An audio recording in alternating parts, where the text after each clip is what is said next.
Bismillahirrahmanirrahim. Assalamualaikum warahmatullahi wabarakatuh. Alhamdulillah. Alhamdulillahi rabbil alamin wal akibatu lil muttaqin.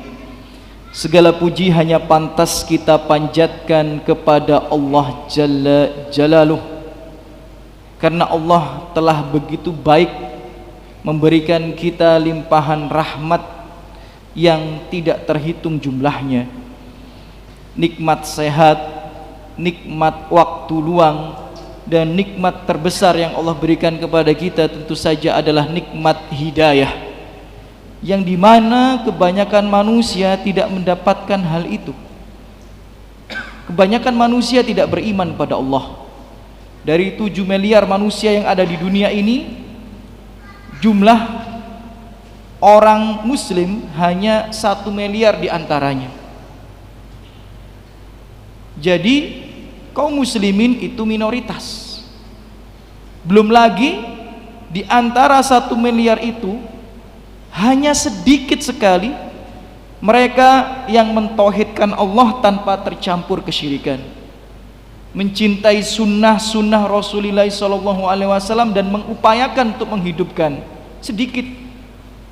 Jika Allah memilih kita di antara mereka, di antara kebanyakan manusia yang tersesat itu, Allah memilih kita, memberikan kita hidayah, maka bersyukurlah kepada Allah Subhanahu wa ta'ala.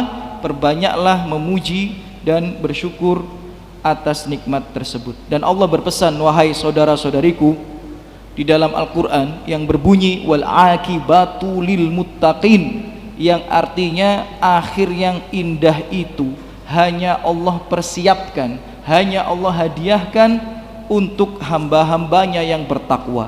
Maka barang siapa yang ingin akhir yang indah dalam kehidupannya, menutup lembar kisah hidupnya dengan happy ending, maka hendaknya dia bertakwa pada Allah Jalla Jalaluh.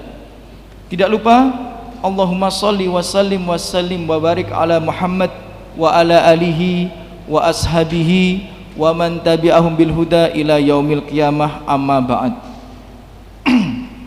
Semoga salawat serta salam senantiasa tercurahkan kepada Nabi besar kita Muhammad sallallahu alaihi wasallam, kepada keluarga beliau, kerabat beliau, anak keturunan beliau, dan tentu saja sahabat dan umat beliau yang senantiasa mengikuti jejak beliau alaihi salatu wassalam.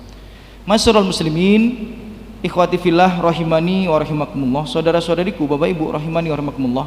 Ya, kita akan membahas hadis yang kedua di hadis Arba'in Nawawi, ya, tentu saja yang sangat masyhur, hadis Jibril, ya, yang mengajarkan tentang Islam, iman dan ihsan.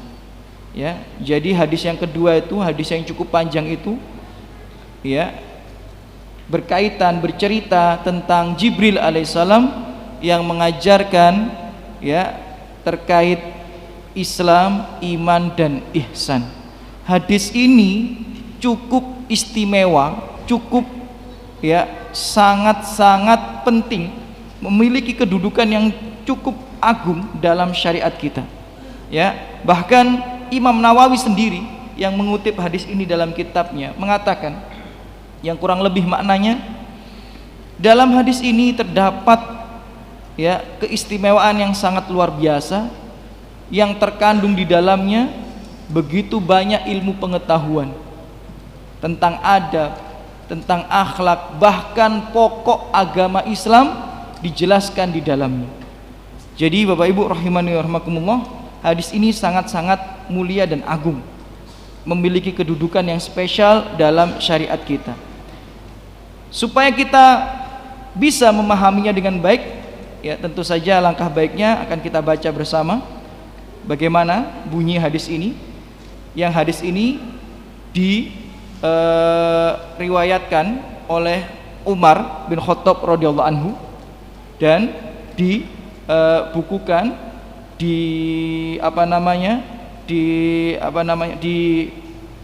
dituliskan dalam kitab Sahih Muslim yang tidak diragukan kesohihannya. ya, tidak diragukan kesahihannya, dikuatkan juga oleh banyak riwayat, diantaranya oleh Imam Abu Dawud, Imam Tirmidzi, Nasai, Ibnu Majah, ya, Ibnu Hibban dan yang lain sebagainya.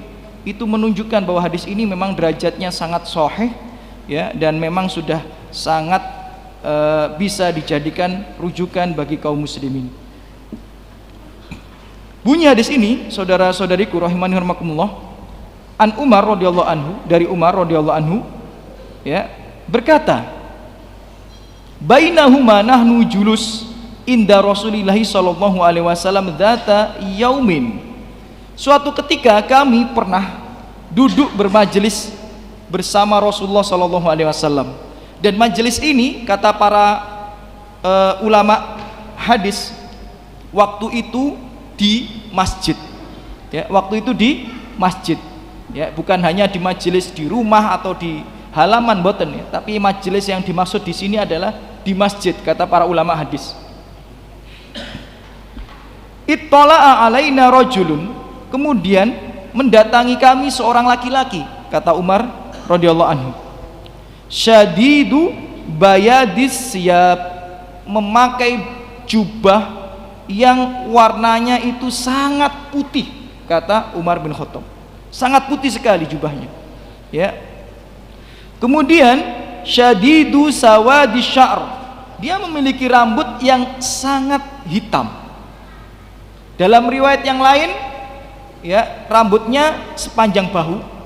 Dalam riwayat yang lain, seolah-olah air itu jatuh mengalir dari rambutnya. Jadi apa bahasa kita, ya, klemis ngoten dia, ya, klemis ngoten, ya. Ya, jadi seolah-olah itu air itu mengalir jatuh, ya, dari rambutnya, itu klemis sepundak gitu, ya, ya.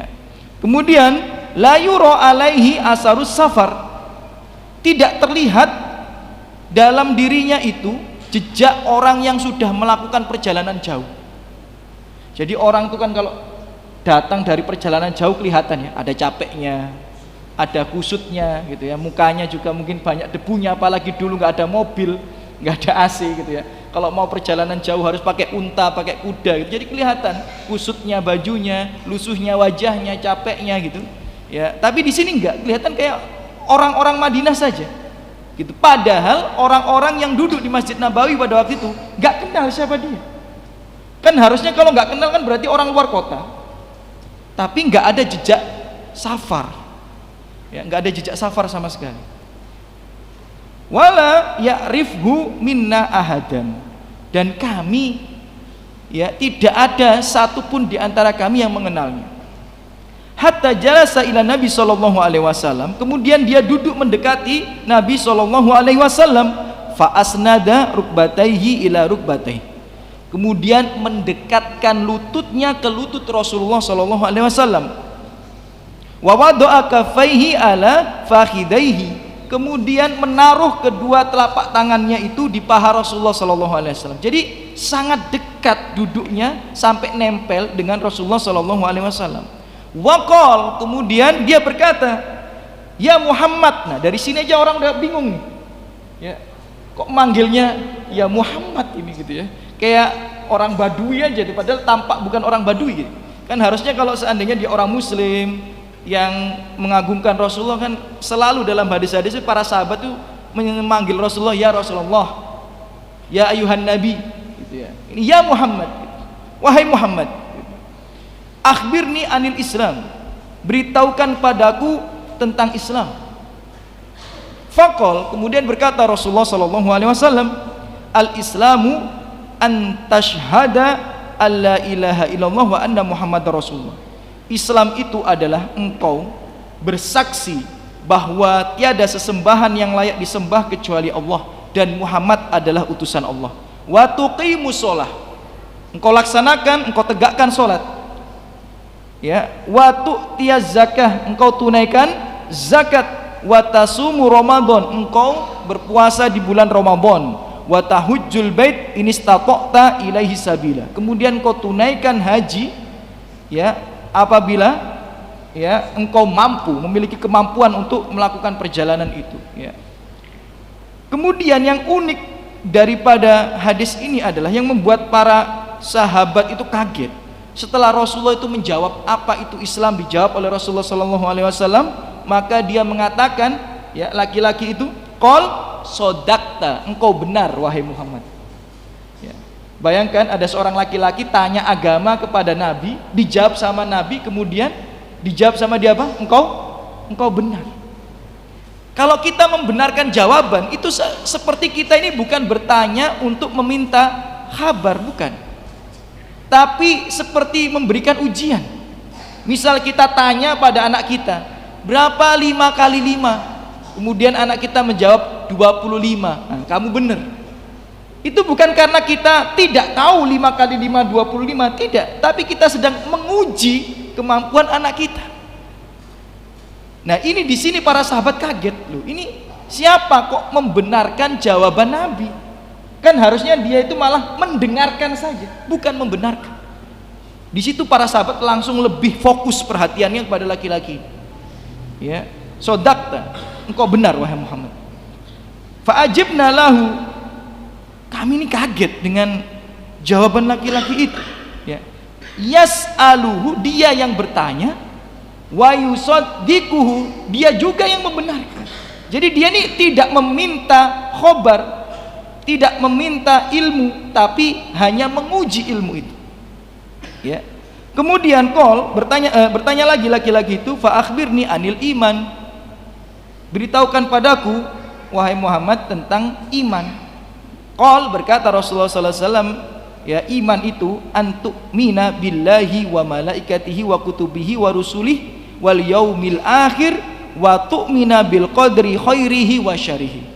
Iman itu engkau adalah meyakini, mengimani kepada Allah Subhanahu wa taala, kemudian malaikat-malaikatnya, kemudian kitab-kitabnya, kemudian rasul-rasulnya, kemudian hari akhir, kemudian engkau beriman tentang takdir yang baik dan takdir yang buruk.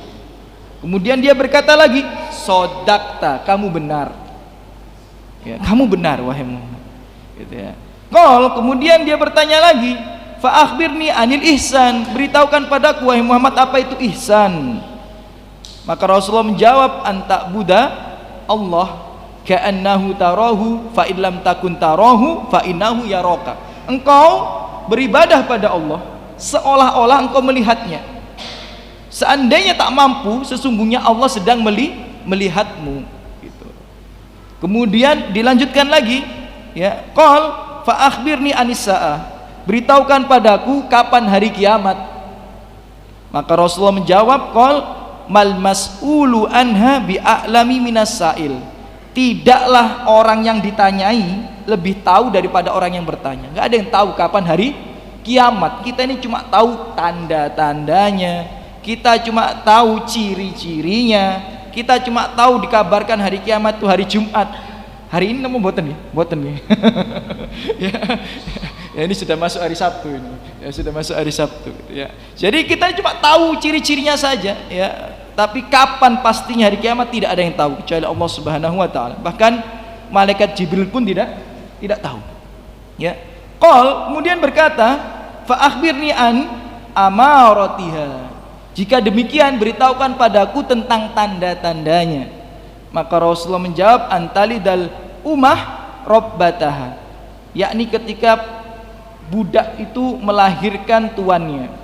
Ya, wa antarul hufah al-umrah al-alah ri'a asya'i wa yatatawaluna fil bunyan.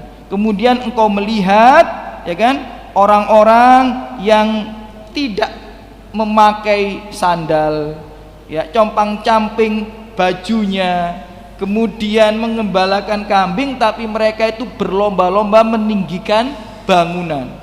Ya, nanti akan kita bahas apa maksudnya budak melahirkan tuannya itu. Apa maksudnya penggembala kambing nggak pakai sandal, nggak pakai baju, ya, tapi berlomba-lomba meninggikan bangunan. Apa maksud daripada hadis ini? Nah, kemudian setelah dijawab yang sedemikian oleh Rasulullah Shallallahu Alaihi Wasallam, ya, summa intolako, ya, dia berpamitan untuk meninggalkan tempat itu. Pergilah itu. Para sahabat gak ada yang berani bicara satupun, sama sekali gak ada satupun yang bicara. Karena tahu ini hal yang aneh gitu.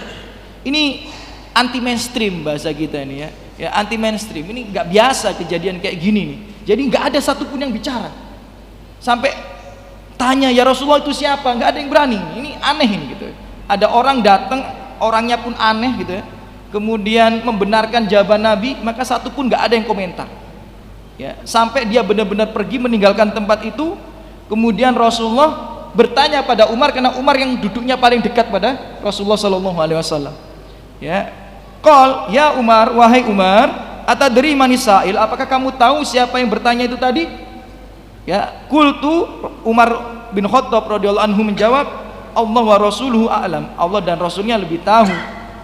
Qol, berkata Rasulullah Sallallahu Alaihi Wasallam, fa innahu Jibril, sesungguhnya dia adalah Jibril alaihissalam. Nah ini yang perlu kita garis bawahi. Kenapa kok hadis ini sangat penting? Ya, apa kelanjutan kalimat Rasulullah Sallallahu Alaihi Wasallam? Atakum yu'allimukum dinakum, mendatangi kalian untuk mengajarkan agama kalian. Ini yang perlu digarisbawahi. Betapa spesialnya hadis ini. Kenapa? Karena namanya Jibril itu diutus oleh Allah dari zaman Nabi Adam sampai Nabi Muhammad. Itu tujuannya itu nemuin siapa? Nemuin Rasul. Jadi Jibril ini ya, kalau antum nanti baca tugas para malaikat, tugas Jibril itu apa? Penyampai wahyu. Jadi Jibril itu tugasnya jadi perantara antara Allah dan nabinya. Cuma untuk perkara ini Allah itu ngutus Jibril langsung ngajarin para sahabat. Padahal bisa nggak Allah ngutus Jibril nemuin Nabi, kemudian Nabi ngajari para sahabat seperti biasanya? Bisa apa tidak? Ya bisa aja. Kan hadis keumumannya seperti itu, wahyu keumumannya seperti itu. Rasulullah mengajarkan Muhammad alaihissalam melalui perantara Jibril, kemudian Muhammad alaihissalam mengajarkan kepada para sahabat. Itu umumnya. Cuma untuk perkara ini spesial. Allah utus Jibril ini loh, atakum yu'allimakum dinakum, mendatangi kalian, bukan mendatangiku loh kata Rasulullah ya. Jadi Jibril mendatangi kalian, bukan mendatangiku, mendatangi kalian untuk mengajari agama kalian. Maka disinilah ya para ulama menggarisbawahi keistimewaan hadis ini. Sampai-sampai Allah ngutus Jibril untuk ngajari sahabat secara langsung, nggak melalui perantara Nabi, langsung. Nah ini menunjukkan hadis ini istimewa kedudukannya dalam agama kita. Sebagaimana sholat, perintah ibadah yang lain itu disampaikan kepada Rasulullah lewat perantara Jibril alaihissalam. Puasa, zakat, haji, umroh, bagi waris, apapun perintah ibadah yang lainnya lewat perantara Jibril, kecuali sholat. Sholat itu Allah utus secara langsung Muhammad alaihissalam melakukan perjalanan Isra Mi'raj, kemudian mendapatkan perintah sholat secara langsung.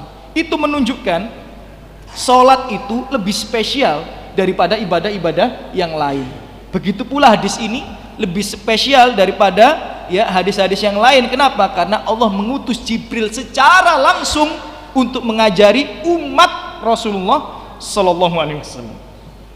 Ya, jadi Bapak Ibu rahiman rahimakumullah, pentingnya kami sampaikan hal itu agar kita ini bersemangat, termotivasi untuk belajar atau memahami hadis ini. Ya, karena memang kedudukan hadis ini itu sangat spesial dalam syariat kita. Kemudian faidah apa saja yang bisa diambil daripada hadis ini? Ibrah apa? Pelajaran apa yang bisa kita ambil daripada hadis ini? Ada banyak sekali sebenarnya ya, karena hadis ini cukup panjang ya, dan setiap detailnya itu memiliki pelajaran sendiri-sendiri. Ya, ada para ulama itu menulis sampai belasan faidah, ya, atau ibroh yang bisa diambil daripada hadis ini. Misal dari yang pertama saja, ya, faidah yang pertama yang bisa kita ambil daripada hadis ini adalah keutamaan majelis ilmu.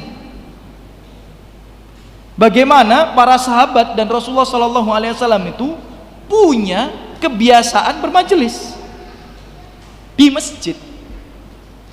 Ya, ini sudah menjadi keutamaan tersendiri, ya, majelis ilmu. Ya, dan kalau kita baca keutamaan majelis ilmu, ya, nggak akan ada habisnya. Ya, nggak akan ada habisnya. Ya, jadi faedah yang pertama itu adalah keutamaan majelis ilmu, karena Rasulullah dan para sahabat itu punya waktu-waktu tersendiri untuk bermajelis ilmu bersama.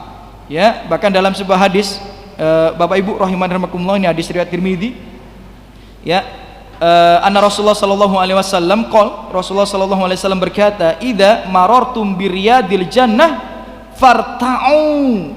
Ya, Rasulullah berkata kepada para sahabat, menasihati para sahabat, jika kalian melewati taman-taman surga, maka singgahlah kalian sejenak dan bersenang-senanglah di sana. Jadi Rasulullah itu mengatakan, memberikan nasihat pada para sahabat, jika kalian mendapati taman-taman surga, bersinggahlah di sana sejenak, kemudian bersenang-senanglah di sana. Kemudian para sahabat bertanya, wa mariyadul jannah, apa yang dimaksud taman-taman surga ya Rasulullah? Maka Rasulullah menjawab, ya, hilqudz dzikr, ya, halaqah majelis-majelis yang di dalamnya itu mengingat Allah Subhanahu wa taala. Di antaranya majelis ilmu seperti ini. Ya, jadi yang seperti ini itu taman surga. Bahkan dalam riwayat-riwayat yang lain dikatakan, siapa yang memasukinya, yang mendapati taman-taman surga di dunia, dia akan mendapati taman-taman surga di akhirat. Ya, ya. Apalagi kalau kita sebutkan, ya, keutamaan majelis ilmu seperti ini, ya, masya Allah, ya, harusnya ya, kita ini memang menyempatkan, bukan hanya menyempatkan, memaksakan diri kita untuk hadir di majelis ilmu. Saking besarnya keutamaannya, dan mohon maaf, bodoh sekali orang itu yang tidak memaksakan dirinya hadir di majelis ilmu karena besarnya keutamaan majelis ilmu. Ya, dalam hadis yang lainnya, ya, dalam kitab Sahih Al-Jami itu, ya, Rasulullah bersabda, inna talibal ilma yastaghfiru lahu kullu syai'in hatta al-hitanu fil bahr. Ya, sesungguhnya para penuntut ilmu, ya, seperti kita semua hadir di majelis yang seperti ini, menuntut ilmu itu memohon ampunan seluruh makhluk. Seluruh makhluk itu memohon ampunan, hatta al-hitanu fil bahr, sampai ikan-ikan kecil yang ada di perairan. Kalau di depan itu ada sungai, ada ikan-ikannya, ya, sedang beristighfar untuk kita. Ya, jadi kita ini duduk di sini dari awal sampai akhir nanti, itu dosa kita itu berguguran. Jika dosa berguguran, akan semakin tenang hidup kita. Kenapa? Ya karena hidup kita susah itu kan karena dosa-dosa kita. Wa ma nuzila bala illa bidzanbin, kata Ali. Tidaklah musibah, kegundahan, kegelisahan itu datang mendatangimu kecuali sebab utamanya adalah dosa-dosa. Jadi orang itu kalau sering hadir di majelis ilmu akan tenang, karena dosa-dosanya berguguran, nggak akan ruwet hidup. Ya, kenapa? Karena yang bikin ruwet hidup kita itu dosa-dosa kita. Ya, apalagi kita ini butuh ampunan Allah, dosa kita terlampau banyak.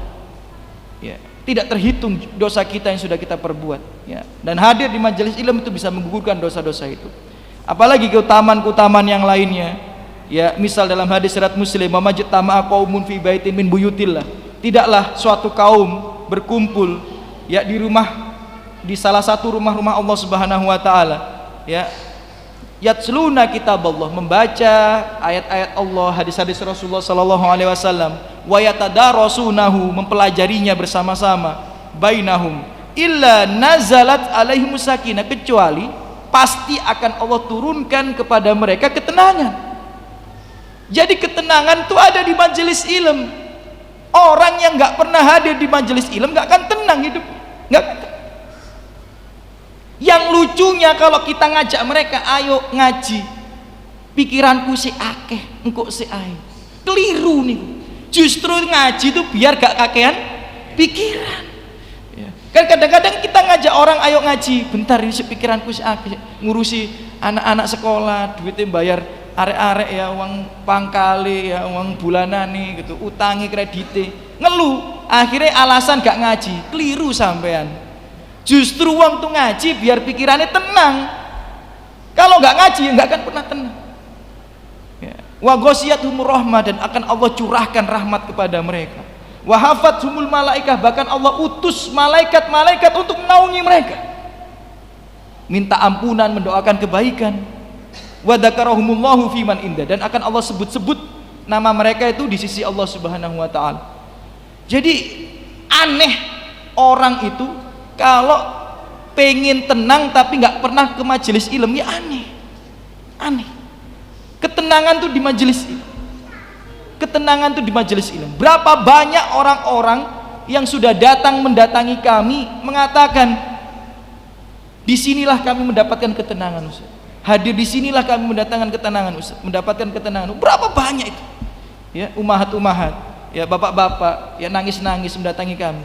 Dan itu memang fakta. Ketenangan itu akan Allah berikan pada orang-orang yang menyempatkan dan memaksakan dirinya hadir di majelis ilmu. Ya, makanya antum perhatikan orang-orang yang rutin di majelis ilmu. Walaupun kadangnya utangnya kurang dibayar, tapi sih guyu-guyu. Ya, iso guyu guyon gitu. Padahal ya, utangnya kurang dibayar gitu ya. Ya saya mikir bulanannya lari-lari ngoten ya. Ya, tapi sih iso guyu gitu ya. Kenapa ya? Karena memang Allah berikan ketenangan. Ya, Allah berikan ketenangan. Ya, walaupun mereka dapat musibah, ya mereka dapat masalah, tapi tenang batin. Ya, kenapa? Karena memang spesial untuk orang yang menyempatkan dan memaksakan dirinya hadir di majelis ilmu, akan Allah berikan ketenangan.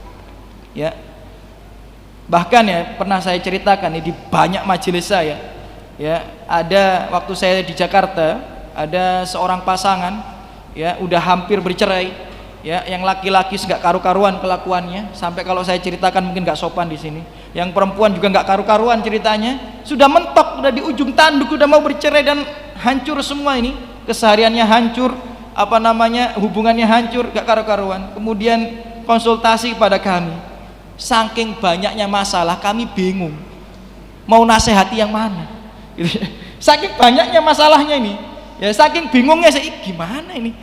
Masalah apa namanya perselingkuhan, masalah makan haram, masalah ini, masalah riba, wis gak karu-karuan. Lah terus kalau banyak masalah mana dulu yang dinasihati? Ustaz ya bingung gitu. Ya, akhirnya saya gampang ini loh Mas. Ya, tempat tinggal antum sama istri kan gak jauh dengan Blok M. Saya bilang gitu ya. Wis antum sempatkan seminggu 2 kali, kalau nggak bisa seminggu sekali. Kajian ke Blok M, udah wis itu tok. Jadi nasihat saya cuma itu. Jadi masalahnya dia yang sangat banyak itu nggak saya nasihati satu pun.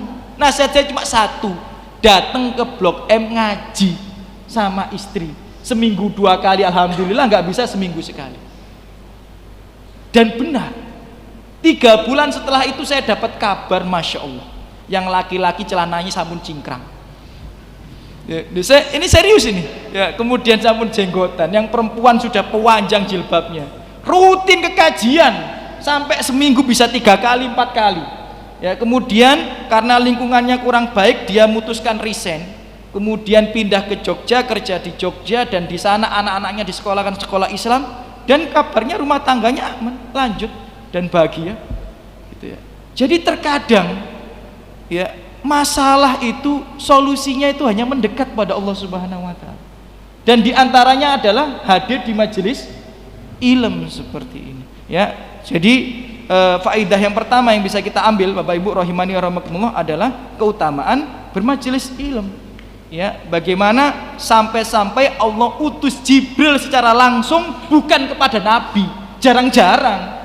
Ya, Jibril itu harusnya diutusnya kepada Nabi, tapi ini spesial diutus untuk para sahabat umat Rasulullah, ya.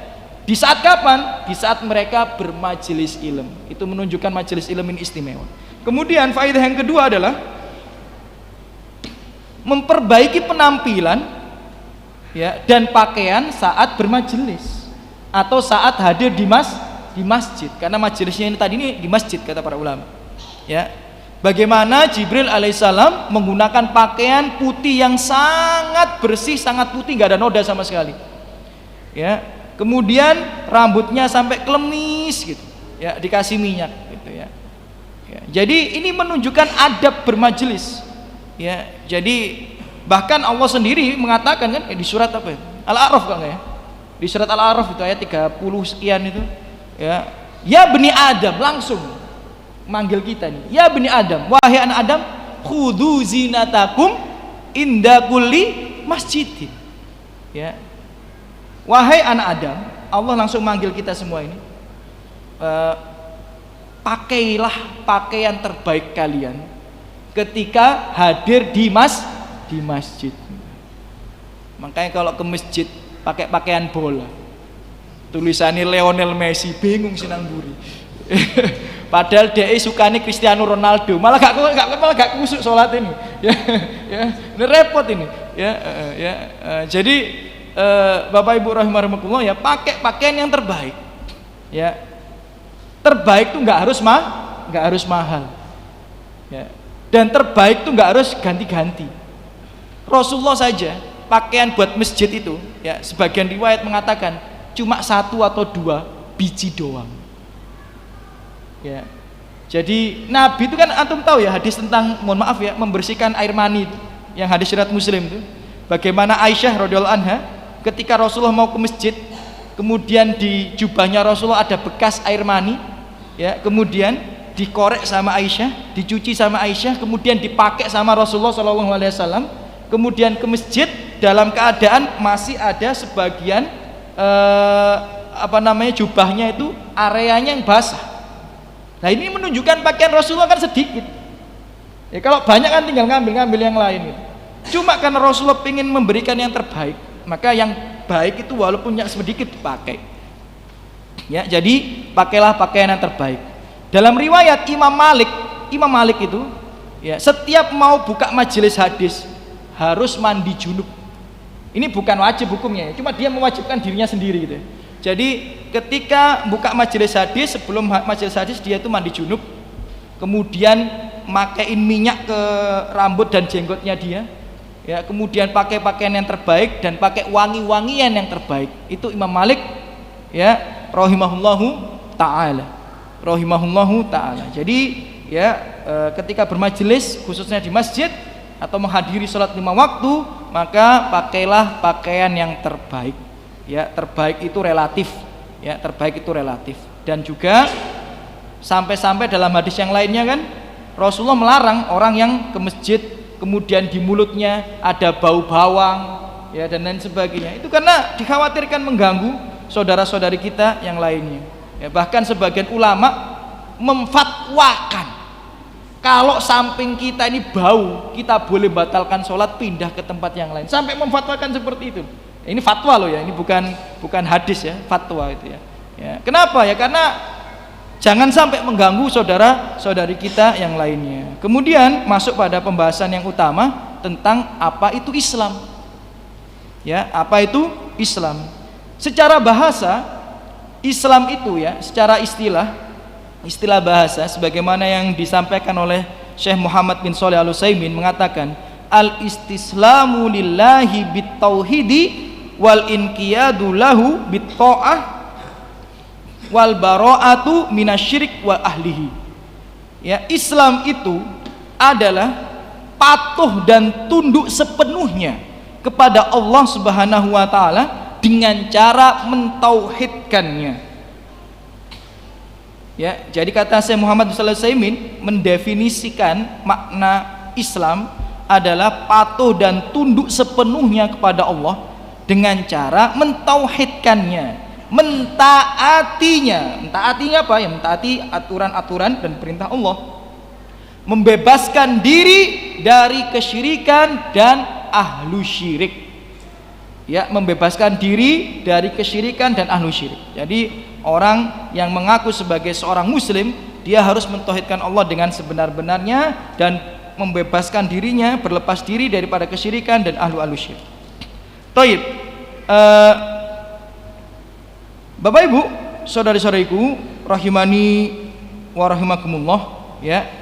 Jika kita bahas tentang rukun Islam, karena Rasulullah SAW menyebut rukun Islam ada 5, ya. Rukun Islam ada 5. Yang pertama adalah engkau bersaksi, ya, bahwa la ilaha illallah, ya, tiada Tuhan, kalau bahasa Indonesia, ya, tiada Tuhan selain Allah. Padahal setiap agama itu punya Tuhannya masing-masing, punya versi Tuhannya masing-masing. Orang Kristen Tuhannya sama dengan kita? Enggak. Orang Hindu, orang Buddha Tuhannya sama dengan kita? Enggak. Nah, maka yang dimaksud la ilaha illallah itu adalah la ma'budun bihaqqin illallah. Tiada sesembahan yang berhak disembah, ya, kecuali Allah Subhanahu wa ta'ala. Jadi kalau orang punya Tuhan versinya dia, ya terserah. Tapi yang paling berhak disembah, ya, dan tidak ada yang berhak disembah kecuali Allah Subhanahu wa ta'ala. Itu definisi daripada la ilaha illallah. Tadi kita sudah masuk pada pembahasan Islam, bahwa yang pertama bersaksi bahwa tiada Tuhan atau sesembahan yang layak disembah, berhak disembah kecuali Allah Subhanahu wa ta'ala, dan bersaksi bahwa Muhammad adalah utusan Allah. Bapak Ibu rahimani wa rahimakumullah, ya, para ulama, ya, di kitab manapun hampir sama penjelasan, ya, atau memaknai la ilaha illallah itu terbagi menjadi 2 bagian. Yang pertama adalah an-nafi, yang kedua adalah as-sabat, ya. Nafi itu apa? Menafikkan. Sabat itu apa? Menetapkan. Jadi ketika kita, ya, mengatakan la ilaha illallah, tiada sesembahan yang layak disembah kecuali Allah, itu ada 2 hal yang terkandung di dalamnya.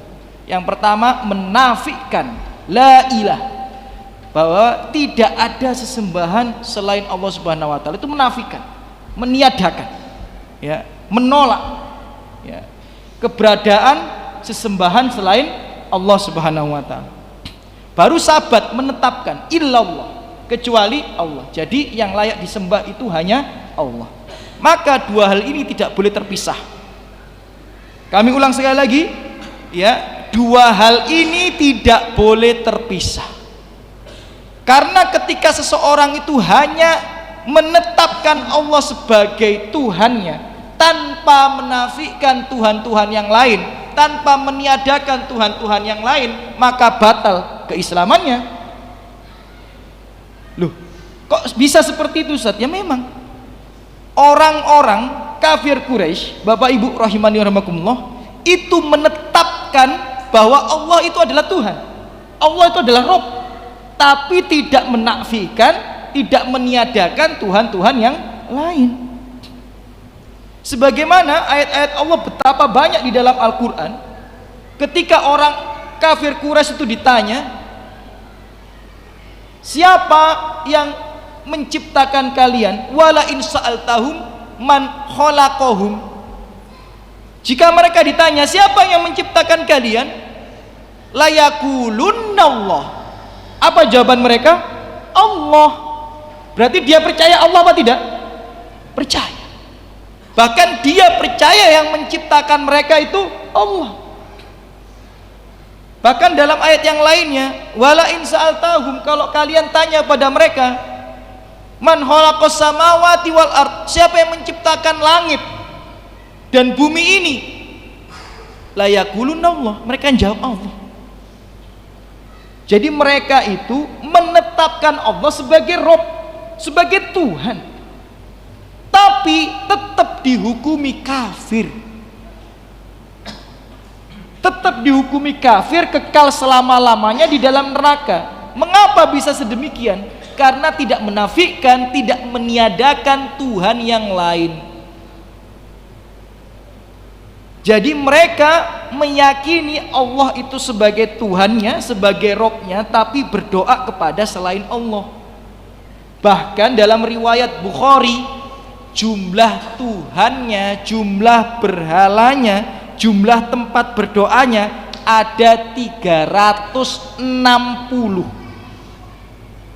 Ya, di Mekah itu, ya, di sekitar Ka'bah, di dalam dan di luarnya. Hadis riwayat Bukhari, jumlah patung-patungnya itu ada 360.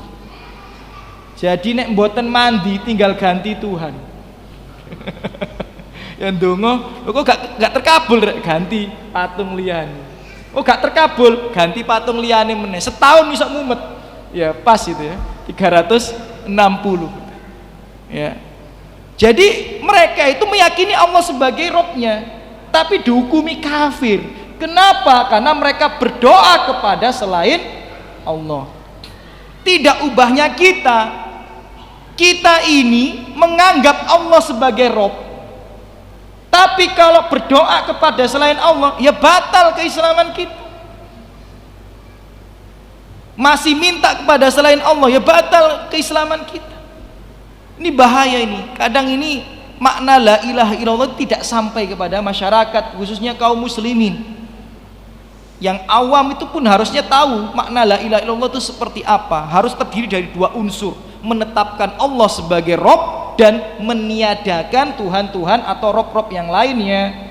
Ya, karena kalau menetapkan Allah sebagai Tuhan saja, sebagai ilah saja tidak cukup. Tidak cukup. Mohon maaf.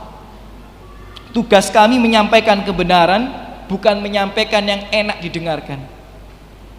Ya, tugas kami menyampaikan kebenaran, bukan yang enak didengarkan. Ketika ada seorang muslim mengaku Tuhannya, Robnya, ilahnya itu Allah Subhanahu wa ta'ala, tapi bikin sesajen sebelum nanem padi atau setelah panen, diberikan ke Dewi Sri, katanya supaya panennya itu melimpah atau supaya tidak gagal panen. Ini bisa batal keislaman. Kenapa? Karena dia memberikan sesajen kepada selain Allah, meminta berdoa kepada selain Allah. Mboten angsal. Man dzabaha li ghairillah faqad asyraka. Siapa yang memberikan sesembelihan atau sesajen kepada selain Allah, dia telah berbuat kesyirikan. Misal, ya, dalam waktu tertentu kumpul-kumpul di balai desa, doa bareng-bareng, makan-makan. Mungkin kalau sampai titik itu, ya derajatnya paling bid'ah tok. Tapi kalau ada sebagian makanan sampai diarak nang punden, kemudian berharap dengan arakan makanan itu supaya desanya itu nggak kena musibah, ya kan? Penunggu desanya nggak marah. Nah ini ya bisa masuk dalam kategori kesyirikan. Kan bahaya ini, Bapak. Ya, jadi ingat ya, makna la ilaha illallah itu ada dua. Yang pertama itu meniadakan selain Allah, baru ditetapkan bahwa tiada sesembahan selain Allah Subhanahu wa ta'ala, sambil meniadakan yang lain. Salat kita, puasa kita, zakat kita, haji kita, jika kita masih berbuat kesyirikan, sia-sia. Hadis riwayat Muslim, hadis riwayat Bukhari, nanti jenengan cari sendiri ya, ada kisahnya Abu Jahal, Abu Lahab itu haji. Loh. Nah, di sini lebih banyak mana yang sudah haji sama belum? Nah, jenengan kalau gelar haji kalah sama Abu Jahal, kalah sama Abu Lahab, sudah haji dia. Karena syariat haji ini sudah ada dari zaman Nabi Ibrahim. Jadi ritual haji ini sudah ada dari sebelum Nabi Muhammad, dan orang-orang kafir Quraisy Mekah itu haji loh mereka. Untung nggak ada gelarnya. Kalau ada gelarnya repot gitu. Haji Abu Jahal masuk neraka, repot sendiri gitu. Ya untung gak ada gelarnya. Tapi mereka haji memang. Hadis riwayat Bukhari, hadis riwayat Muslim. Tapi Rasulullah mengatakan hajinya mereka sia-sia. Kenapa? Karena ketika mereka haji, mereka selain berdoa kepada Allah, mereka juga berdoa kepada berhala-berhala yang ada di Ka'bah itu. Hajinya sia-sia. Jadi ibadah itu kalau tercampur dengan kesyirikan ya sia-sia. Makanya saya itu kadang itu kasihan Pak Bu, kalau ada orang umroh, ada orang haji, itu saya kadang-kadang kasihan. Kenapa? Karena banyak diantara mereka itu berangkat tanpa ilmu ya, sampai tiang-tiang di sana digosok-gosok sambil nangis-nangis. Maksudnya apa nih? Ya ngapain tiang-tiang digosok-gosok sambil nangis-nangis? Bahkan nek udan itu talangi Ka'bah itu ditadai banyune. Nah ini repot ini. Ya ini kasihan itu ya. Ya walaupun mungkin nggak sampai pada derajat syirik akbar ya. Ya seperti yang dilakukan Abu Jahal itu syirik akbar. Berdoa kepada selain Allah gitu ya. Berdoa kepada selain Allah. Jadi ya kalau kita mengikrarkan la ilaha illallah, ingat harus ada dua hal itu yang terpenuhi. Selain kita menetapkan Allah sebagai Rob kita, ilah kita, Tuhan kita, kita harus meniadakan semuanya. Ya, berarti kita tidak boleh berdoa kepada selain Allah, tidak boleh istighosah kepada selain Allah, tidak boleh memberikan sesajen kepada selain Allah, tidak boleh mentawakalkan diri kita pada selain Allah. Loh, ada nggak orang yang mentawakalkan dirinya kepada selain Allah? Ada. Orang datang ke dukun, orang datang ke peramal, berarti kan dia tawakal kepada selain Allah Subhanahu wa taala. Itu bentuk bisa membatalkan keislaman, Bapak Ibu. Ya, jadi itu makna la ilaha illallah. Kemudian makna bahwa Muhammad adalah utusan Allah, Bapak Ibu. Ya, di kitab manapun hampir sama, ada 4 unsur yang harus terpenuhi ketika kita mengimani bahwa Muhammad alaihissalatu wassalam itu adalah utusan Allah. Yang pertama, ta'atuhu fima amar. Apa itu? Yakni mentaati terhadap apa yang diperintahkan.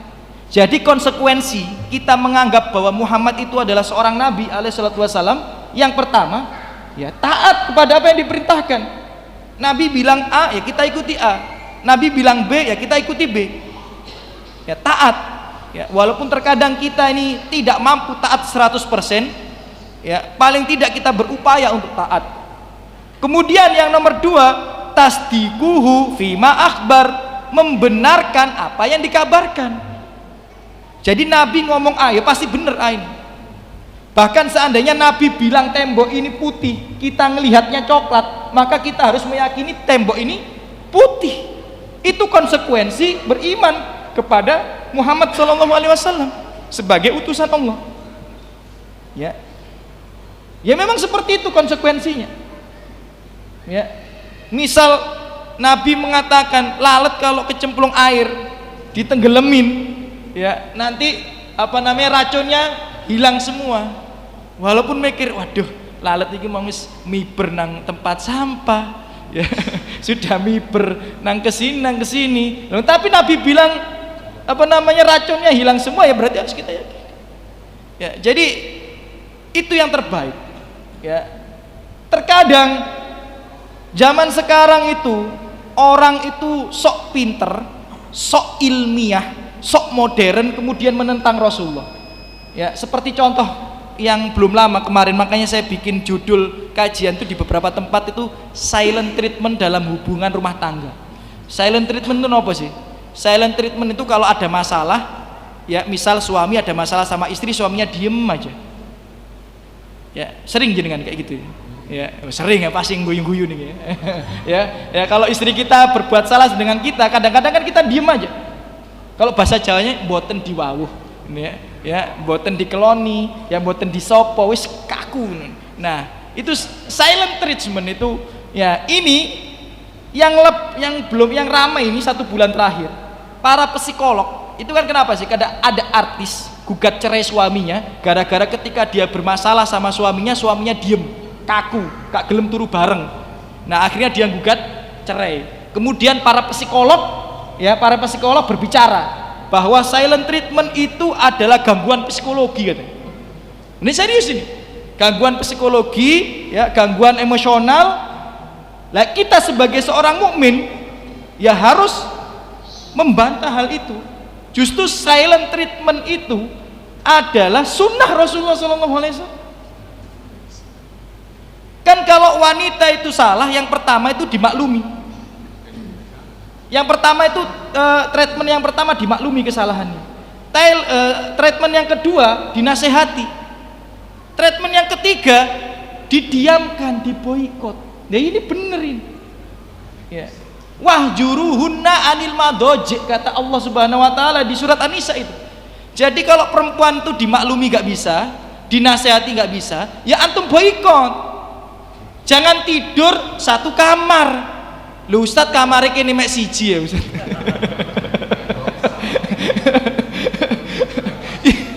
Ya sampean turun nisor masuk angin Ustaz. Ya sungkur-sungkuran gitu. Ya memang seperti itu. Ya, jadi kalau memang di maklumi nggak bisa, dinasehati nggak bisa, ya diboikot. Bener. Jadi yang artis itu suaminya bener itu.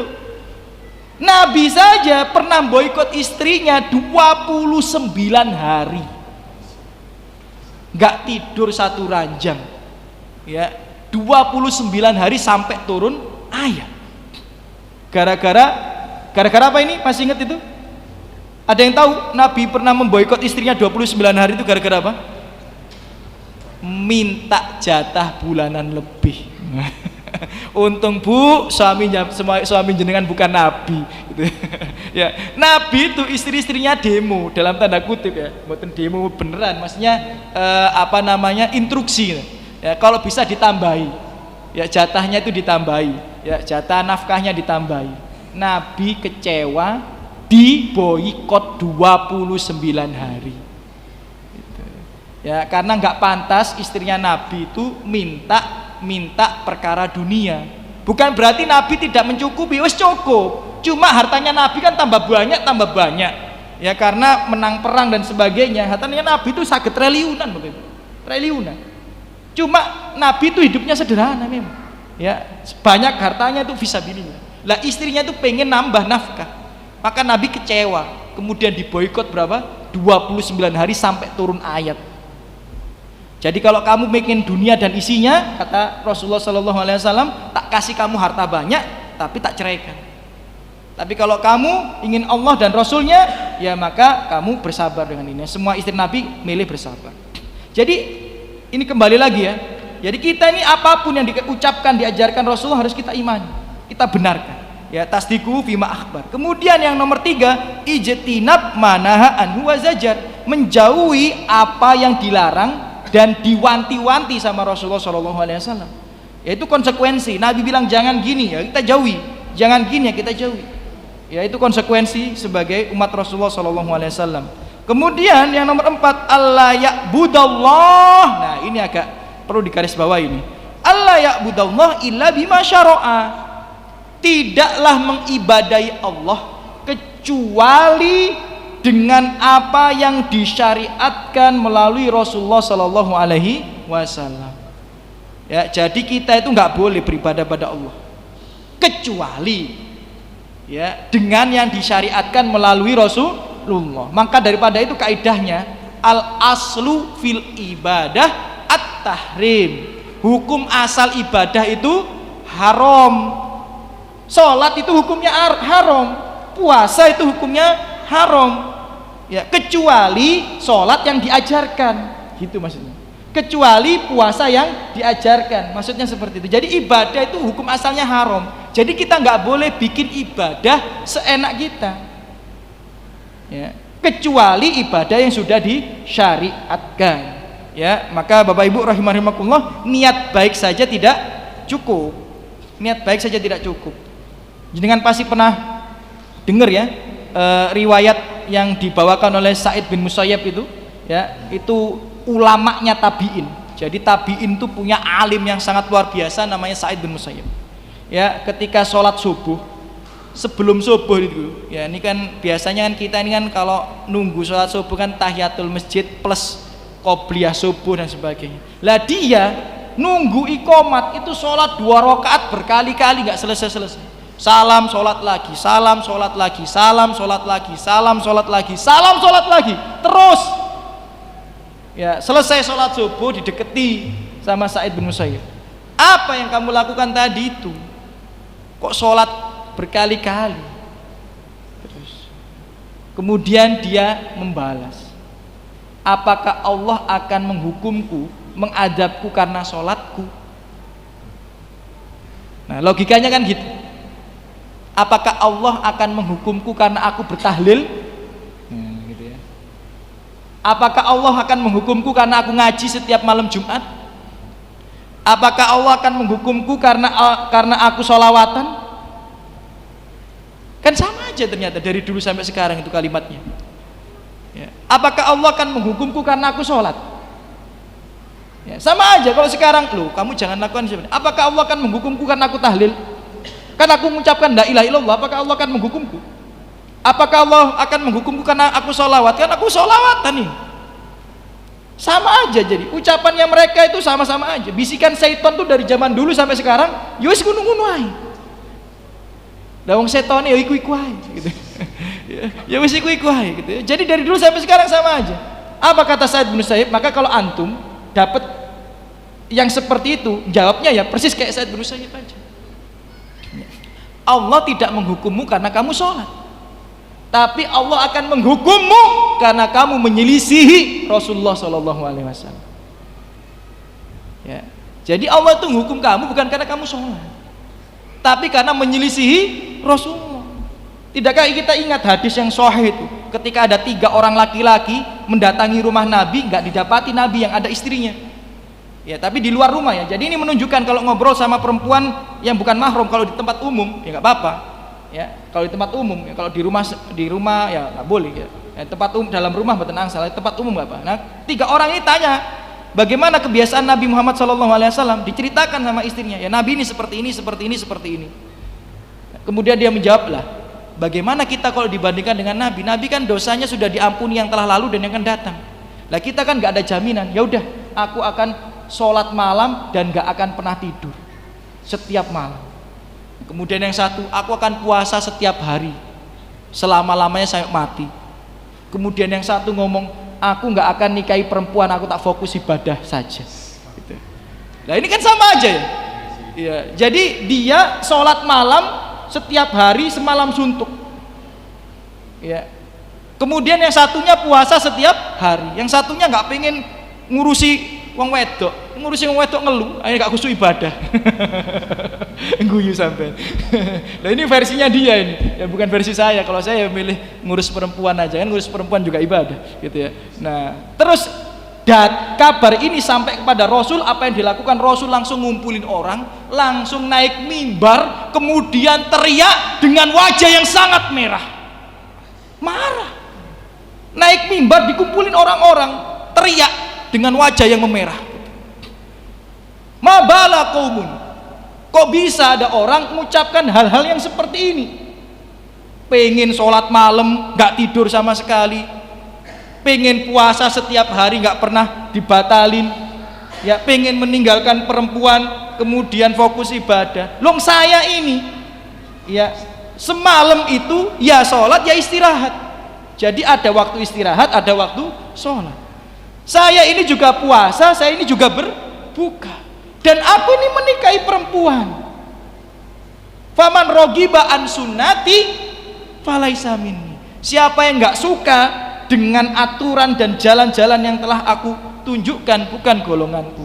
Jadi niat baik itu tidak cukup. Kita pastikan ibadah kita sesuai dengan tuntunan Rasulullah SAW. Saya ulang sekali lagi, niat baik saja tidak cukup. Aku lu qouli hadza, mungkin itu ya, karena memang hadis ini cukup panjang ya. Insyaallah nanti akan kita lanjutkan ya, tentang sholat, tentang zakat, tentang puasa, tentang haji, kemudian rukun iman dan ihsan, yang insyaallah akan kami sampaikan dengan cara yang sedikit berbeda, karena kadang ada beberapa pembelajaran yang unik yang kadang tidak disampaikan secara umum. Insyaallah akan kami sampaikan di pertemuan berikutnya.